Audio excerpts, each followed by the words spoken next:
मेहमानों के विदा हो जाने के बाद यह आशा की जाती थी कि विरोधी लोग अब सिर न उठाएंगे, विशेष इसलिए कि ठाकुर जोरावर सिंह और मुंशी बद्री प्रसाद के मर जाने से उनका बल बहुत कम हो गया था। मगर यह आशा पूरी न हुई।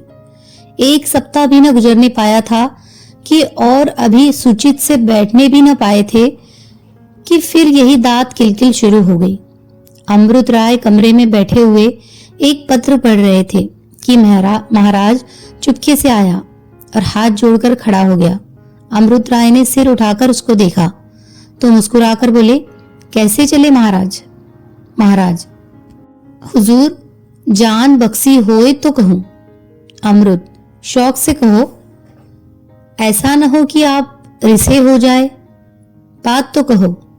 हुजूर डर लगता है। क्या तनख्वाह बढ़वाना चाहते हो? नहीं सरकार। फिर क्या चाहते हो? हुजूर हमारा इस्तीफा ले लिया जाए। क्या नौकरी छोड़ोगे? हाँ सरकार, अब हमसे काम नहीं होता। क्यों? अभी तो मजबूत हो, जी चाहे तो कुछ दिन आराम कर लो, मगर नौकरी क्यों छोड़ो? नहीं सरकार, अब हम घर को जाइब। अगर तुमको यहाँ कोई तकलीफ हो तो ठीक ठीक कह दो, अगर तनख्वाह कहीं और इससे ज्यादा मिलने की आशा हो तो वैसा कहो। हुजूर तनख्वाह जो आप देते हैं कोई क्या माई का लाल देगा। फिर समझ में नहीं आता कि क्यों नौकरी छोड़ना चाहते हो। अब सरकार मैं आपसे क्या कहूँ।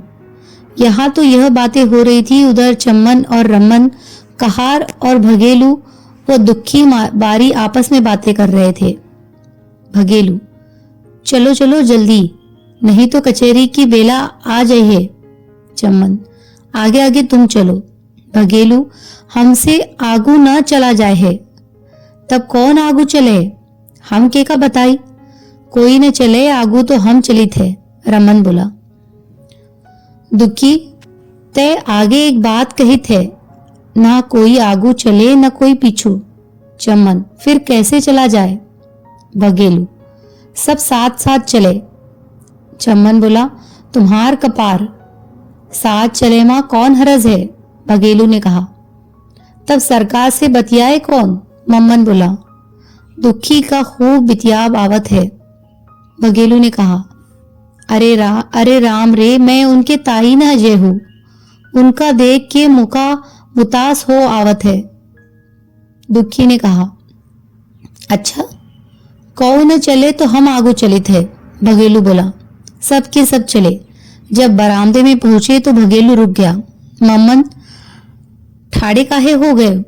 चले चलो, अब हम न जाबे, हमारा तो छाती धड़त है। भगेलू बोला। अमृत राय ने जो बरामदे में इनको साय साय बातें करते सुना तो कमरे से बाहर निकल आए और हंसकर पूछा, कैसे चले भगेलू? भगेलू का हियाव छूट गया, सिर नीचा करके बोला, हुजूर यह सब कहार आपसे कुछ कहने आए हैं। अमृत राय ने पूछा, क्या कहते हैं? यह सब तो बोलते ही नहीं। भगेलू कहारों से बोला, तुमको जौन कुछ कहना हो सरकार से कहो। कहार भगेलू के इस तरह निकल जाने पर दिल में बहुत झल्लाए। चम्मन ने जरा तीखे होकर कहा, तुम काहे नहीं कहत हो? तुम्हार मुंह में जीभ नहीं है? अमृत राय समझ गए। अमृत राय बोले, हम समझ गए, शायद तुम लोग इनाम मांगने आए हो। कहारों से अब सिवाय हाँ कहने के और कुछ न बन पड़ा। अमृत राय ने उसी दम 5 रुपया भगेलू के हाथ पर रख दिया। जब यह सब फिर अपनी कोठरी में आए तो ये वो बातें करने लगे। चम्मन ने कहा, भगेलुआ बड़ा बोदा है। रमन बोला, असरिस लागत है कि खाए भरे का देई। दुखी बोला, वहां जाए के ठकुरा सोहाती करे लगा। भगेलू बोला, हमासे तो उनके सामने कुछ कहे न गवा। दुखी बोला, तब काहे को यहाँ से आगे आगे गया रहे हो। इतने में सुखई कहार लकड़ी टेकता खास्ता हुआ आ पहुंचा और इनको जमा देखकर बोला, का भवा सरकार का कहेन? दुखी बोला, सरकार के सामने जाए के सब गूंगे हो गए, कोई के मुंह से बात न निकली। भगेलू बोला, सुखई दादा तुम नियाव करो। जब सरकार हंसकर ईमान दे लागे तब कैसे कहा जात कि हम नौकरी छोड़न आए हैं? हम तो तुमसे पहले कह दिन कि यहाँ नौकरी छोड़ी के सब जने पछताए हो। अस भला मानुस कहू न मिले। सुखई बोला, दादा तुम बात लाख रुपया की कहत हो। एमा कौन झूठ है, अस मनई कहाँ मिले। चमन बोला, आज 10 बरस रहत है, मुदा आदि बात कबहू नहीं कहन। रमन ने कहा, रीस तो उनके देह में छू नहीं गए जब बात करत है हंसकर। मम्मन बोला, भैया हमसे को कहत कि तुम 20 कलदार लेव और हमारे यहाँ चल के काम करो तो हम सरकार का छोड़ के कहू ना जाए। मुद्रा बिरादरी की बात ठहरी, हुक्का पानी बंद हो ही गया तो फिर कह के द्वारे जाए। रमन बोला, यही डर तो जान मारे डालते हैं। चमन बोला, चौधरी कह गए हैं कि आज इनके काम न छोड़ देहो तो टाट बाहर कर दिन है। सुखई बोला, हम एक बेर कह दिन की पछता हो, जस मन में आवे करो। 8 बजे रात को जब बाबू अमृत राय सैर करके आए तो कोई टमटम थाने वाला न था। चारों ओर घूम घूम कर पुकारा मगर किसी आहट न पाई। महाराज, कहार, साइस सभी चल दिए, यहाँ तक कि जो साइस उनके साथ था वो भी न जाने कहाँ लोप हो गया। समझ गए कि दुष्टों ने छल किया। घोड़ों को आप ही खोलने लगे कि सुखई कहार आता दिखाई दिया। उसने पूछा, यह सबके सब कहाँ चले गए। सुखई ने खास कर कहा, सब छोड़ गए, अब काम न करेंगे। अमृत राय ने पूछा, तुम्हें कुछ मालूम है इन सबों ने क्यों छोड़ दिया। सुखई बोला, मालूम काहे नहीं, उनकी बिरादरी वाले कहते हैं कि इनके यहाँ काम मत करो। अमृत राय की समझ में पूरी बात आ गई कि विरोधियों ने अपना कोई और बस न चलते देखकर अब यह ढंग रचा है। अंदर गए तो क्या देखते हैं कि पूर्णा बैठी खाना पका रही है और बिल्लो इधर उधर दौड़ रही है। नौकरों पर दांत पीस कर रह गए। पूर्णा से बोले, आज तुमको बड़ा कष्ट उठाना पड़ा। पूर्णा ने हंसकर कहा, इसे आप कष्ट कहते हैं, यह तो मेरा सौभाग्य है। पत्नी के अधरों पर मंद मुस्कान और आंखों में प्रेम देखकर बाबू साहब के चढ़े हुए तेवर बदल गए। भड़कता हुआ क्रोध ठंडा पड़ गया और जैसे नाग सूबी बाजे का शब्द सुनकर थिरकने लगता है और मतवाला हो जाता, उसी भांति उस घड़ी अमृत राय का चित्त भी किलोले करने लगा। आओ दिखानत आओ। कोट पतलून जूते पहने हुए रसोई में बेधड़क घुस गए। पूर्णा हाँ हाँ करती रही मगर कौन सुनता है और उसे गले से लगाकर बोले, मैं तुमको यह न करने दूंगा। पूर्णा भी पति के नशे में बेसुध होकर बोली, मैं न मानूंगी। अमृत राय बोले, अगर हाथों में छाले पड़े तो मैं जुर्माना ले लूंगा। मैं उन छालों को फूल समझूंगी, जुर्माना क्यों देने लगी। और जो सिर में धमक उमक हुई तो तुम जानना। वाह, ऐसे सस्ते न छूटोगे, चंदन रगड़ना पड़ेगा। चंदन की रगड़ाई क्या मिलेगी। वाह, भरपेट भोजन करा दूंगी। कुछ और न मिलेगा, ठंडा पानी भी पी लेना। कुछ और मिलना चाहिए, बस अब कुछ न मिलेगा। यहाँ अभी यही बातें हो रही थी कि बाबू प्राणनाथ और बाबू जीवननाथ आए। ये दोनों कश्मीरी थे और कॉलेज में शिक्षा पाते थे। अमृत राय के पक्षपातियों में ऐसा उत्साह और कोई नहीं था जैसे यह दोनों युवक थे। बाबू साहब का अब तक जो अर्थ सिद्ध हुआ था वह इन्हीं परोपकारियों के परिश्रम का फल था और वे दोनों केवल जबानी बकवास लगाने वाले नहीं थे, वरन बाबू साहब की तरह वह दोनों भी सुधार का कुछ कुछ कर्तव्य कर चुके थे। यही दोनों वीर थे जिन्होंने सहस्त्रों रुकावटों और बाधाओं को हटाकर विधवाओं से ब्याह किया था। पूर्णा की सखी रामकली ने अपनी मर्जी से प्राणनाथ के साथ विवाह करना स्वीकार किया था और लक्ष्मी के माँ बाप जो आगरे के बड़े प्रतिष्ठित रईस थे, जीवननाथ से उसका विवाह करने के लिए बनारस आए थे। ये दोनों अलग अलग मकान में रहते थे। बाबू अमृत राय उनके आने की खबर पाते ही बाहर निकल आए और मुस्कुराकर पूछा, क्यों, क्या खबर है। जीवननाथ बोले, यह आपके यहाँ सन्नाटा कैसा। कुछ न पूछो भाई, आखिर वे दर्जन भर नौकरी कहाँ समा गए। सब जहन्नुम में चले गए। जालिमों ने उन पर बिरादरी का दबाव डालकर यहाँ से निकलवा दिया। प्राणनाथ ने ठट्टा लगाकर कहा, लीजिए, यहाँ भी वही ढंग है। अमृत राय बोले, क्या तुम लोगों के यहाँ भी यही हाल है। जनाब, इससे भी बदतर। कहारी सब छोड़ भागे। जिस कुएं से पानी आता था वहां कई बदमाश लट लिए बैठे हैं कि कोई पानी भरने आए तो उसकी गर्दन झाड़े। अजी, वह तो कहो कुशल हुई कि पहले से पुलिस का प्रबंध कर लिया। नहीं तो इस वक्त शायद अस्पताल में होते, जीवननाथ ने कहा। अमृत राय ने पूछा, आखिर अब क्या किया जाए? नौकरों बिना कैसे काम चलेगा? मेरी तो राय है कि आप ही ठाकुर बनिए और आप ही चाकर। प्राणनाथ बोले, तुम तो मोटे ताजे हो, कुएं से 10-20 कल से पानी खींच ला सकते हो। जीवननाथ बोले, और कौन कहे कि आप बर्तन भांडे नहीं मान सकते? अमृत राय ने कहा, जी अब ऐसे कंगाल भी नहीं हो गए हैं, 2 नौकर अभी है। जब तक इनसे थोड़ा बहुत काम लेंगे, आज इलाके पर लिख भेजता हूँ, वहां 2-4 नौकर आ जाएंगे। जीवननाथ ने कहा, यह तो आपने अपना इंतजाम किया, हमारा काम कैसे चले? बस आज ही यहाँ उठाओ चटपट। अमृत राय बोले, यह तो ठीक नहीं, और फिर यहाँ इतनी जगह कहाँ है? जीवननाथ ने कहा, वह दिल से राजी है, कई बार कह चुकी है कि अकेले जी घबराता है, यह खबर सुनकर फूली न समाएगी। अमृत राय ने कहा, अच्छा आपने यहाँ तो टोलू। जीवननाथ बोले, आप भी आदमी हैं या घन चक्कर, यहाँ टोलू वहां टोलू, भला मानसी चाहो तो बग्घी जोत कर ले चलो, दोनों प्राणियों को यहाँ लाकर बैठा दो, नहीं तो जाओ टोल लिया करो। अमृत राय बोले, और क्या, ठीक तो कहते हैं, रात ज्यादा जाएगी तो फिर कुछ बनाए ना बनेगी। जीवननाथ ने कहा, अच्छा जैसी आपकी मर्जी। दोनों युवक अस्तबल में गए, घोड़ा खोला और गाड़ी जोत कर ले गए। इधर अमृत राय ने आकर पूर्णा से यह समाचार कहा। वह सुनते ही प्रसन्न हो गई और इन मेहमानों के लिए खाना बनाने लगी। बाबू साहब ने सुखई की मदद से 2 कमरे साफ कराए, उनमें मेज कुर्सियां और दूसरी जरूरत की चीजें रखवा दी। कोई 9 बजे होंगे कि सवारियां आ पहुंची। पूर्णा उनसे बड़े प्यार से गले मिली और थोड़ी ही देर में तीनों सखियां बुलबुल की तरह चहकने लगी। रामकली पहले जरा झेपी, मगर पूर्णा की 2-4 बातों ने उसका हियाव भी खोल दिया। थोड़ी देर में भोजन तैयार हो गया और तीनों आदमी रसोई पर गए। इधर 4-5 बरस से अमृत राय दाल भात खाना भूल गए थे। कश्मीरी बावर्ची तरह तरह के सालन, अनेक प्रकार के मांस खिलाया करता था, और यद्यपि जल्दी में पूर्णा सिवाय सादे खानों के और कुछ न बना सकी थी, मगर सबने इसकी बड़ी प्रशंसा की।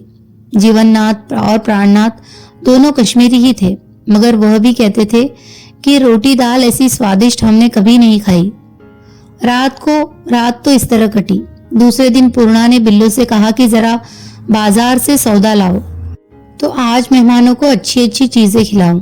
बिल्लो ने आकर सुखई से हुक्म लगाया और सुखई एक टोकरा लेकर बाजार चले। वह आज कोई 30 बरस से एक ही बनिए से सौदा करते थे। बनिया एक ही चालाक था, बुढ़ों को खूब दस्तूरी देता, मगर सौदा रुपए में 12 आने से कभी अधिक न देता। इसी तरह इस घूरे साहू ने सब रईसों को फंसा रखा था। सुखई ने उसकी दुकान पर पहुंचते ही टोकरा पटक दिया और तिपाही पर बैठकर बोला, लाओ घूरे, कुछ सौदा सुलूफ तो दो, मगर देरी न लगे।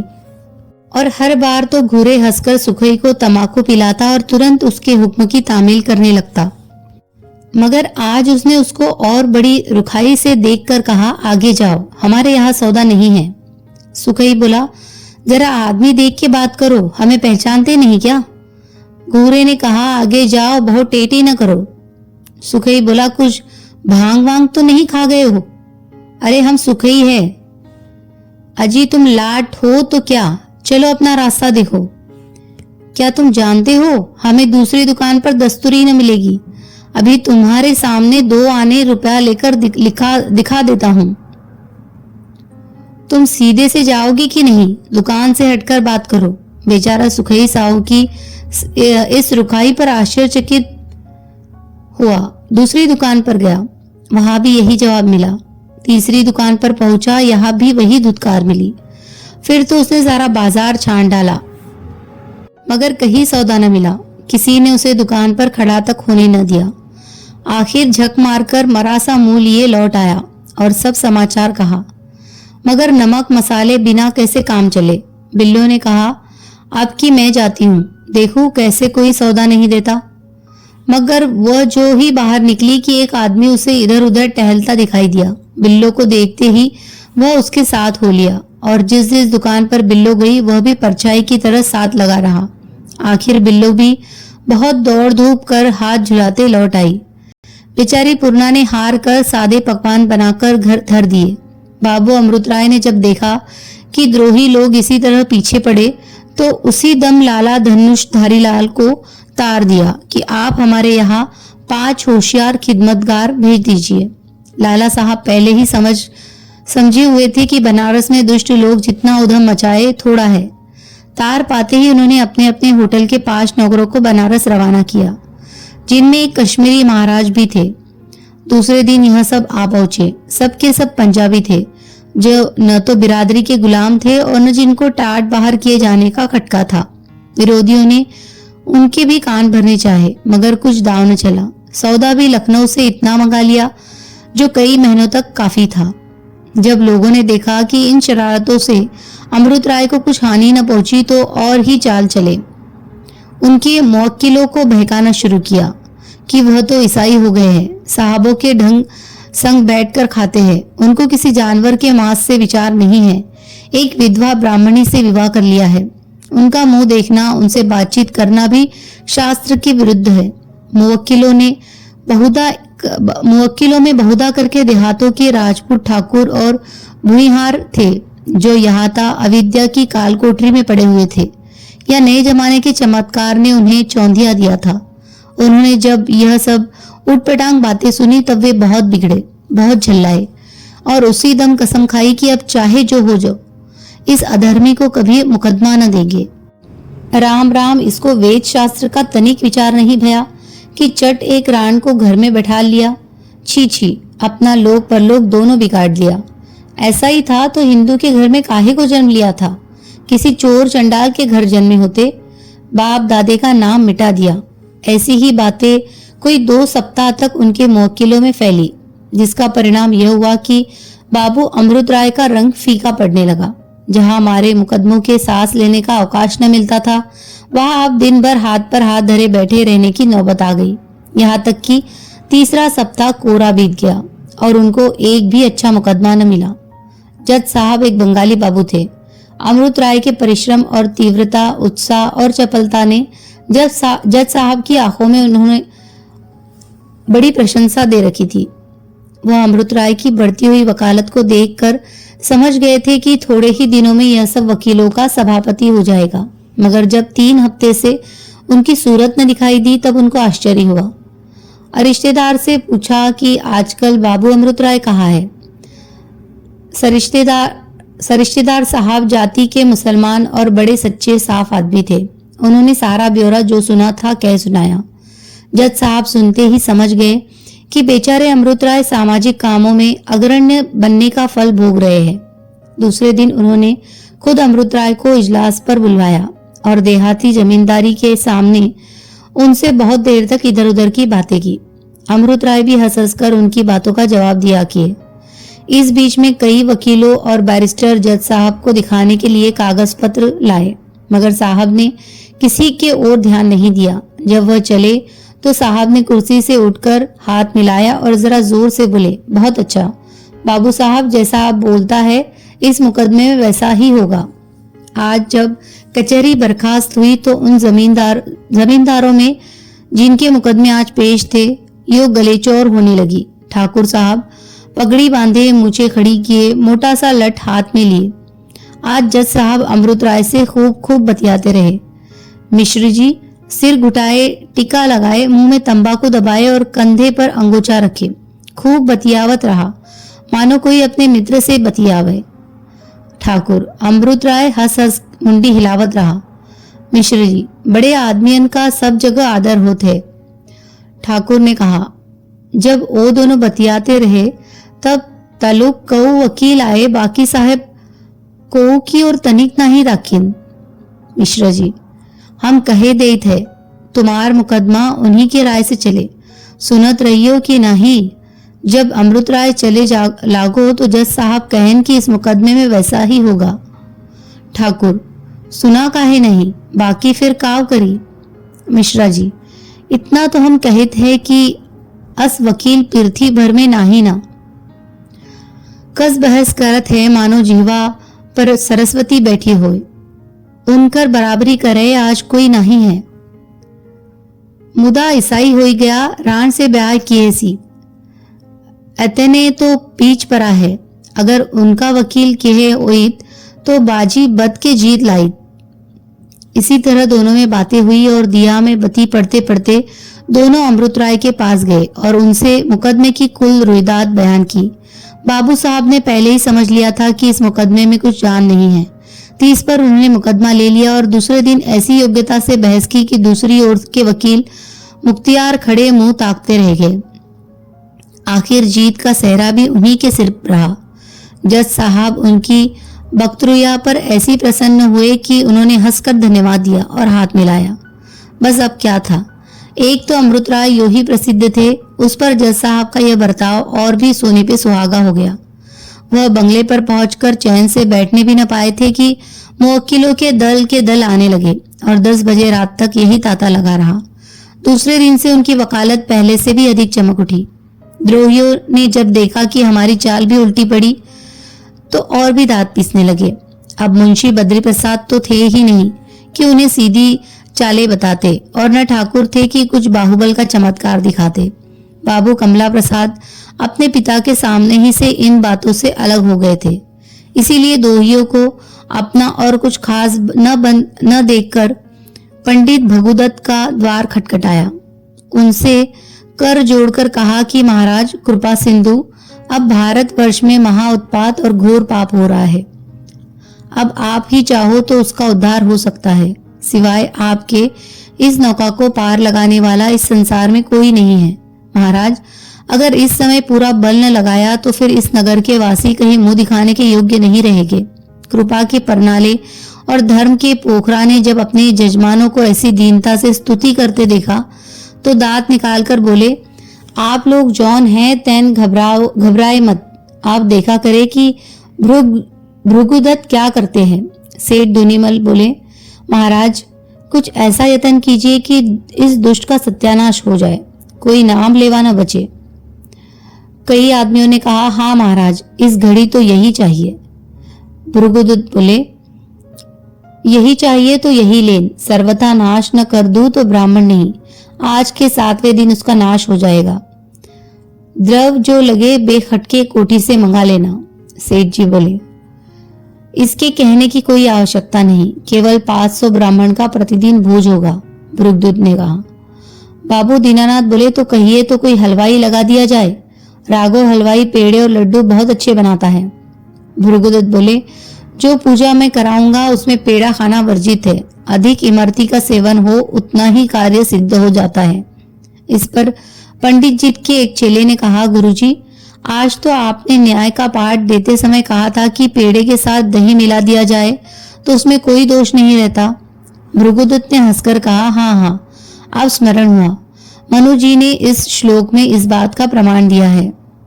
दीनानाथ मुस्कुराकर बोले, महाराज चेला तो बड़ा तीव्र है। सेठ जी बोले, यह अपने गुरुजी से बाजी ले जाएगा। भृगुदत्त ने कहा, अब कि इसने एक यज्ञ में 2 शेर पुरिया खाई, उस दिन से मैंने इसका नाम अंतिम परीक्षा में लिख दिया। चेला, मैं अपने मन से थोड़ा ही उठा, अगर जजमान हाथ जोड़कर उठा न देते तो अभी शेर भर और खा के उठता। दीनानाथ बोले, क्यों न हो पट, जैसे गुरु वैसे चेला। महाराज अब हमको आज्ञा दीजिए, आज हलवाई आ जाएगा, मुनीम जी भी उसके साथ लगे रहेंगे। जो 100-200 का काम लगे मुनीम जी से फरमा देना, मगर बात तब है कि आप भी इस विषय में जान लड़ा दे। सेठ जी ने कहा। सेठ जी ने सिर का कद्दू हिलाकर कहा, इसमें आप कोई खटका न समझिए, 1 सप्ताह में अगर दुष्ट का नाश न हो जाए तो भृगुदत्त नहीं। अब आपको पूजन की विधि भी बता ही दूं। सुनिए, तांत्रिक विद्या में एक मंत्र ऐसा भी है जिसके जगाने से बैरी की आयु क्षीण होती है। अगर 10 आदमी प्रति दिवस उसका पाठ करे तो आयु में 2 पर की हानि होगी। अगर 100 आदमी पाठ करे तो 10 दिन की हानि होगी। यदि 500 पाठ नित्य हो तो हर दिन 5 वर्ष आयु घटती है। सेठ जी, महाराज आपने इस घड़ी ऐसे बात कही कि हमारा चोला मस्त हो गया। दीनानाथ ने कहा, कृपा सिंधु, आप धन्य हो। बहुत से आदमी एक साथ बोले, एक बार बोलो पंडित भृगुदत्त की जय। बहुत से आदमी फिर से बोले, एक बार बोलो, दुष्टों की जय जय। इस तरह कोलाहल मचाते हुए लोग अपने अपने घरों को लौटे। उस दिन राघव हलवाई पंडित जी के मकान पर जा डटा। पूजा पाठ होने लगे। 500 भुक्कड़ एकत्र हो गए और दोनों जून माल उड़ाने लगे। धीरे धीरे 500 से 1000 नंबर पहुंचा। पूजा पाठ कौन करता है। सवेरे से भोजन का प्रबंध करते करते दोपहर हो जाता था और दोपहर से भंग बुटी छानते रहे रात हो जाती थी। हाँ, पंडित भृगुदत्त दास का नाम पूरे शहर में उजागर हो रहा था। चारों ओर उनकी बड़ाई गाई जा रही थी। 7 दिन यही अंधाधुंध मचा रहा। यह सब कुछ हुआ मगर बाबू अमृतराय का बाल बाका न हो सका। कहीं चमार के सरापे डागर मिलते हैं, ऐसे आंख के अंधे और गठ के पूरे न फंसे तो भृगुदत्त जैसे गूगों को चकोतिया कौन कराए। सेठ जी के आदमी तिल तिल पर अमृतराय के मकान पर दौड़ते कि देखे कुछ जंत्र मंत्र का फल हुआ कि नहीं। मगर 7 दिन के बीतने पर कुछ फल हुआ तो यही कि अमृतराय की वकालत सदा से बढ़कर चमकी हुई थी।